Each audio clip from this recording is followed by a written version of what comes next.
Have you ever felt like you're doing everything right, working hard, setting goals, following all the conventional wisdom for success, yet you still feel this nagging sense of emptiness? Or maybe you find yourself stuck on a plateau.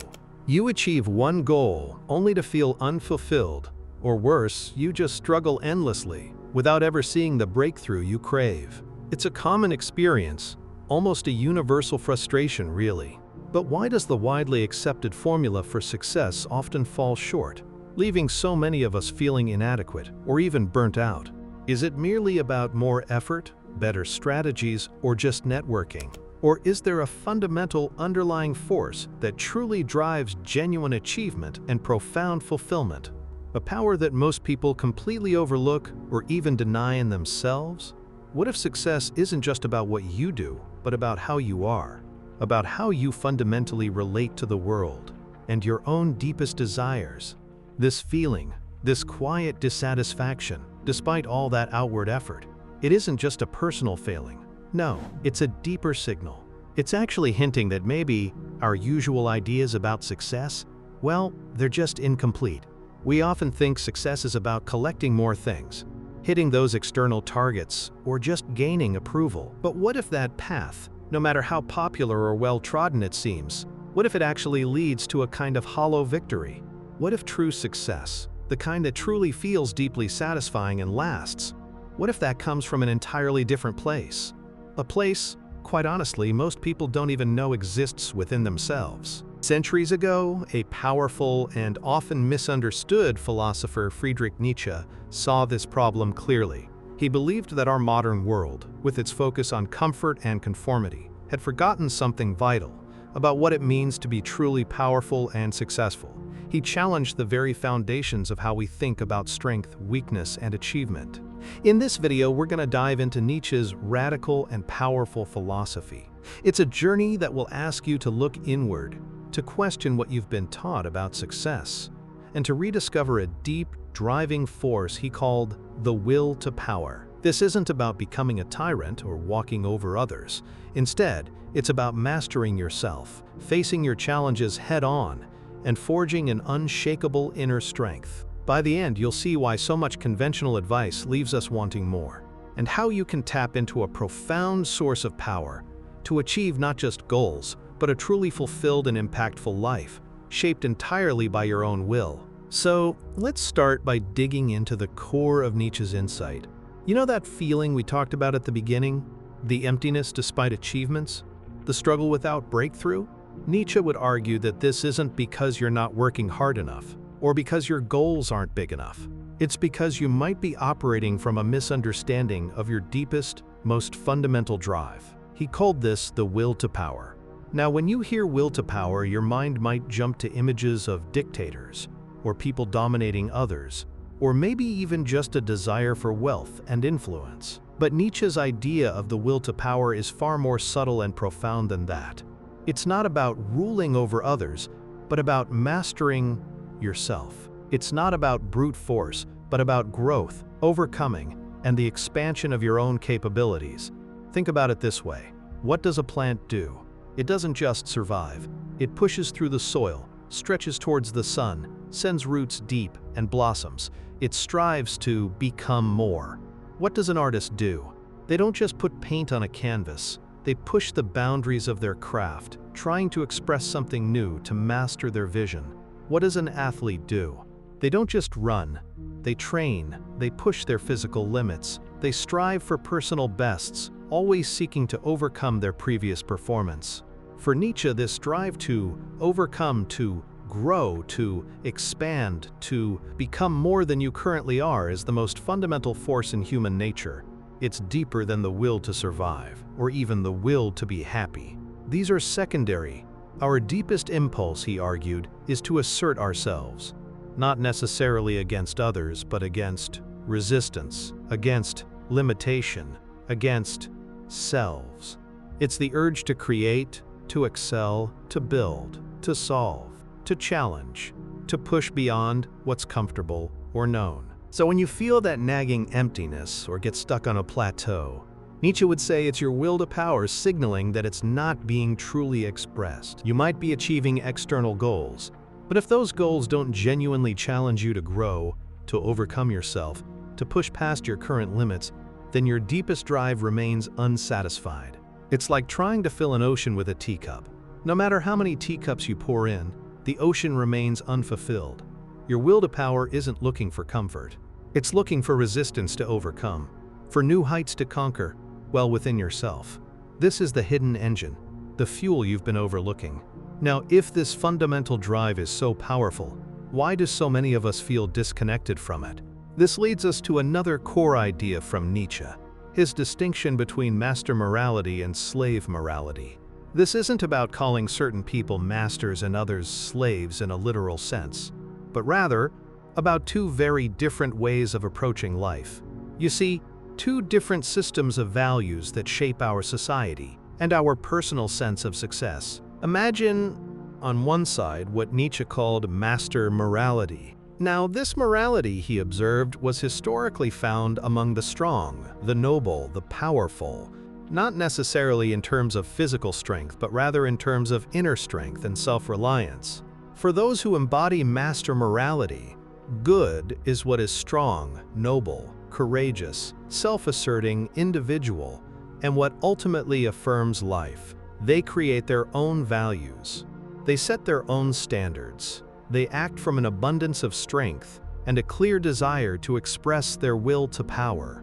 They look down upon weakness, timidity, and frankly, conformity. Think of, say, the visionary entrepreneur who breaks new ground, the artist who creates a truly revolutionary style, or perhaps the explorer who ventures into the unknown. They really define their own path and their own measure of success. They thrive on challenge and on self-mastery. Now, on the other side of things, we have slave morality. Nietzsche believed this morality, well, it arose from the weak, the oppressed, the resentful. For them, good became what alleviated suffering, what was humble, patient, sympathetic, and, what created equality. This was a morality born truly out of a reaction against the powerful, a way to make their own weakness actually seem like a virtue. The core of slave morality, and something that, frankly, deeply hinders our will to power, is what Nietzsche called ressentiment. That's a French word he used to describe a deep-seated bitterness, a resentment, and a hostility towards anything that is strong, successful, or even different. Think about it. Have you ever seen someone achieve something great and instead of feeling inspired, you felt a pang of envy? Or, a subtle urge to find a flaw in them or their achievement? Or perhaps you've been in an environment where ambition was quietly discouraged, where standing out too much made people uncomfortable, and where playing it safe was praised as being, well, sensible. That's resentment at work. It's the crab in a bucket mentality, where if one crab tries to climb out, the others pull it back down. Slave morality. It values conformity, safety, and comfort above all else. It encourages us to seek external validation, to fit in, to avoid anything that might make us seem too much. And in doing so, it actively stifles our will to power. When we live by slave morality, we end up pursuing goals that aren't truly ours. We're striving for a version of success defined by others, and ultimately we're feeling that emptiness. Why? Because our deepest drive to grow and overcome is being held captive by fear of judgment, or just a desire to merely fit in. This societal pressure, this subtle but pervasive force, it's one of the biggest roadblocks to genuine, powerful success. It convinces us that true strength is dangerous, and that safety is the highest virtue. And this leads us further away from our authentic selves, and that powerful drive within us. So if slave morality and ressentiment are the roadblocks, how do we break free and truly tap into our will to power for genuine success? This brings us to Nietzsche's concept of self-overcoming. This is the practical daily application of his philosophy. It's not about dominating others, but about constantly pushing past your own limits, challenging your own beliefs, and transcending your current self. You see, for Nietzsche, life is a constant process of becoming. We are not fixed beings. Our will to power isn't satisfied with reaching a certain level and staying there.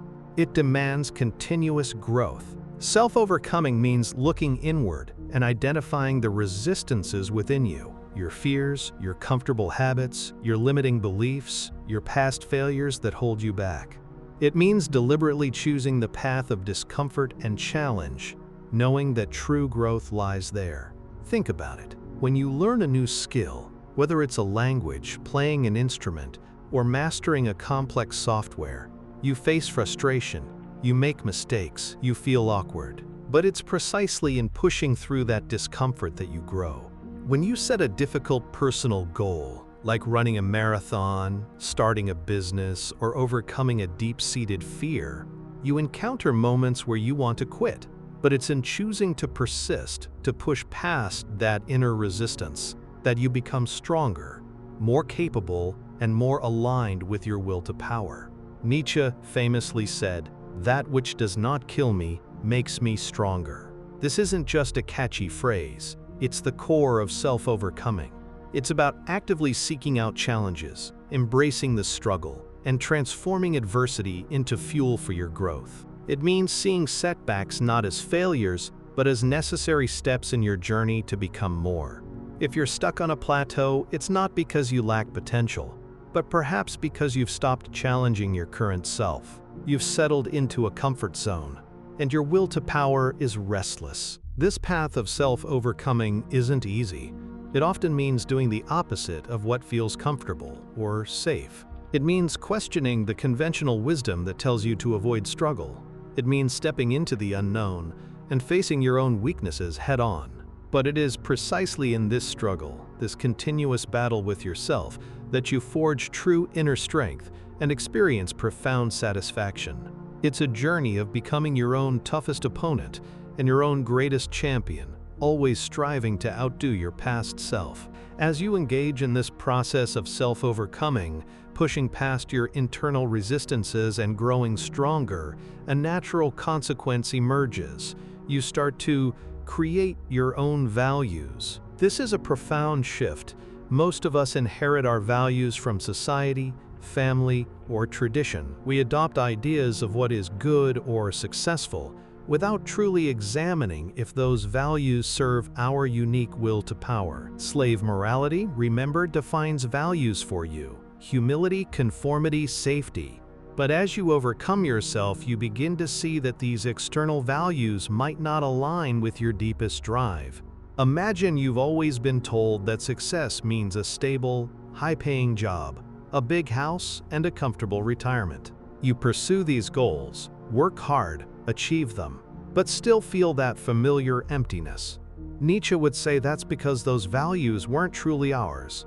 Your will to power was craving something different, perhaps creative expression, or a challenging entrepreneurial venture, or a life of deep intellectual inquiry, or something entirely unique to you.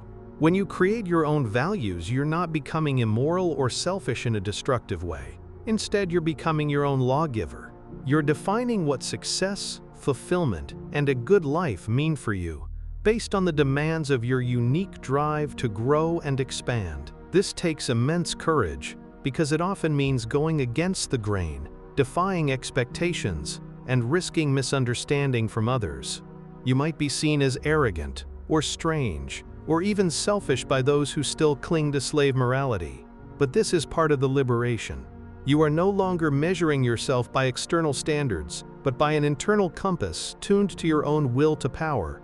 You become the artist of your own life, choosing the colors, the composition, the meaning. And intimately tied to this is another of Nietzsche's most powerful ideas for achieving sustained success and resilience: amor fati. It translates to love of fate. This concept is transformative. It's not just about passively accepting whatever happens to you. It's about actively loving it, willing it to happen, not just once, but embracing it so completely that you'd wish it to happen exactly the same way, over and over again, for all eternity. This might sound extreme, especially when we talk about setbacks, failures, or suffering. But for Nietzsche, every experience, every challenge, every success, and every failure is an indispensable part of your journey of self-overcoming and the expression of your will to power. If you truly love your fate, then a business failure isn't a dead end, it's a critical lesson, a crucible that forges new understanding and strength. A personal setback isn't a reason to give up, it's an opportunity to rebuild, to reevaluate, to find new ways to express your strength. Think about the feeling of being stuck on a plateau, which we mentioned earlier. With amor fati, that plateau isn't a frustrating dead end. It becomes a period of necessary rest, a chance to consolidate your gains. Or perhaps, a signal that you need to find a different path up the mountain, or even a completely new mountain to climb. You don't resent the plateau, you embrace it as part of the climb, recognizing its role in your overall journey. Amor fati transforms suffering from something to be avoided into something that can be embraced as a source of strength. It's the ultimate psychological resilience, allowing you to not only bounce back from adversity, but to actually thrive on it, seeing it as essential for becoming the person you are meant to be. By loving your fate, you turn everything that happens to you into fuel for your will to power, ensuring that no experience is wasted, and every challenge propels you further towards your unique definition of success and fulfillment. So where does all this lead? To Nietzsche's most famous and often most misunderstood concept, the Übermensch, often translated as the Overman or Superman. When people hear Superman, they often imagine someone literally flying around, or a genetically superior being. But for Nietzsche, the Übermensch isn't a literal static being, rather it's an ideal, a vision for humanity's potential. This is achieved through a continuous process of self-overcoming, value creation, and the full expression of the will to power. The Übermensch is the person who has truly mastered themselves. They've broken free from the shackles of slave morality and resentment. They've confronted their own weaknesses and overcome them. They've courageously created their own values, defining success and meaning on their own terms. And they live with amor fati, embracing all of life, its joys, and its suffering, as essential for their growth. Crucially, the Übermensch isn't about being superior to other people in a dominating way. No, it's about being superior to your past self. It's about the relentless pursuit of your highest potential, not for external validation or accolades, but because it's the fundamental demand of your will to power. The Übermensch is the artist of their own life, constantly sculpting, refining, and creating a masterpiece out of their existence. They are the person who lives their life with such intensity, purpose, and self-mastery that they embody true power and profound fulfillment. This isn't a destination you just arrive at and stop. Oh no, it's a lifelong journey, a constant striving, a continuous becoming. You don't become the Übermensch, you're always becoming it. It's the process of always pushing, always growing, always creating, always living out your deepest drive to expand and overcome. It means never settling for stagnation, never conforming to external pressures if they don't serve your truth, and always seeking to elevate yourself, not above others, but above your former limitations. It is the ultimate expression of human potential, forged through consistent self-mastery and a courageous embrace of all of life. So we began this journey together by acknowledging that familiar, frustrating feeling, working hard, ticking all the boxes, achieving external goals, yet still feeling a profound emptiness or hitting an invisible wall. We questioned why the conventional path often leads to burnout rather than true fulfillment. And through the radical lens of Friedrich Nietzsche, we've uncovered a powerful, often overlooked truth about genuine success. We dove deep into his core insight that underlying all our desires, deeper than even survival or happiness, is the will to power, an innate, relentless drive to grow, to overcome, to expand, to become more than we currently are. This, Nietzsche argued, is the true, hidden engine of genuine achievement and profound satisfaction.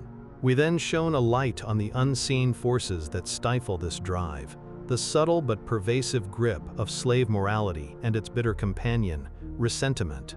These are the whispers that tell you to play it safe, to conform, to fear standing out, to quietly resent those who dare to forge their own path. They are the societal pressures that convince us strength is dangerous and comfort is the highest virtue, pulling us away from our authentic selves and the powerful engine of our will to power. But we didn't stop there. We discovered the practical, actionable pathways to liberation. we embraced self-overcoming, the daily courageous act of challenging your own limits, your own fears, your own ingrained habits. This isn't about crushing others. It's about relentlessly outdoing yourself, forging inner strength by embracing the very discomfort that most people avoid. It's in this struggle that you truly come alive, that you expand your capabilities, and that your will to power sings. And as you do this, you naturally begin to create your own values.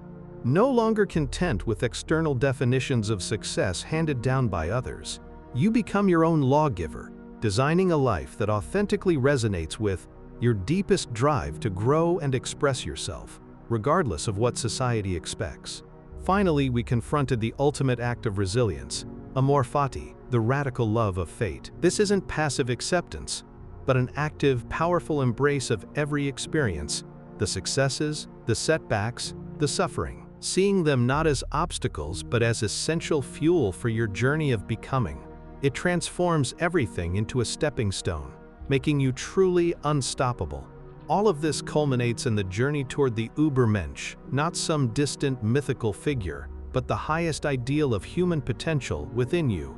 It is the person who has mastered themselves, who has broken free from external chains, who defines their own meaning, and who lives with an unwavering will to become their greatest self. This isn't a fixed destination, but a continuous process of becoming, always striving, always growing. This journey is tough, yes. It demands courage, self-honesty, and a willingness to walk a path less traveled, but it is also the most fulfilling path you can embark on. If you felt that nagging emptiness, that quiet dissatisfaction despite outward effort, know this. It's not a sign of failure. It's your deep, powerful will to power stirring within you, demanding more, demanding you. It's a signal that you're ready for a more profound, authentic, and impactful success, one that is forged from within, not prescribed from without. You are not broken.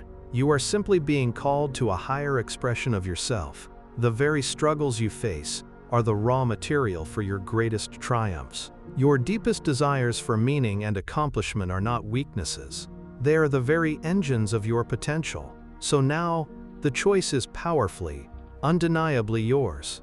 Will you continue to chase external markers of success that may leave you feeling hollow? Or will you choose to answer the call of your will to power, to embark on the challenging yet ultimately liberating path of self-overcoming? Will you dare to create your own values, to love your fate, and to relentlessly strive towards becoming the most powerful, authentic version of yourself? Your own Übermensch? This isn't a passive philosophy to simply understand. It's a living philosophy to embody, to do. I want to hear from you. What aspect of Nietzsche's philosophy resonated most deeply with you today? Have you experienced the frustration of conventional success, or felt the subtle pull of slave morality? Share your insights, your challenges, and your triumphs in the comments below. Let's build a community where we can all challenge ourselves, support each other, and discuss these profound ideas. If this journey into powerful philosophical insights has stirred something within you, if you're ready to continue exploring the ideas that can transform your life and empower your authentic self, then make sure you hit that subscribe button.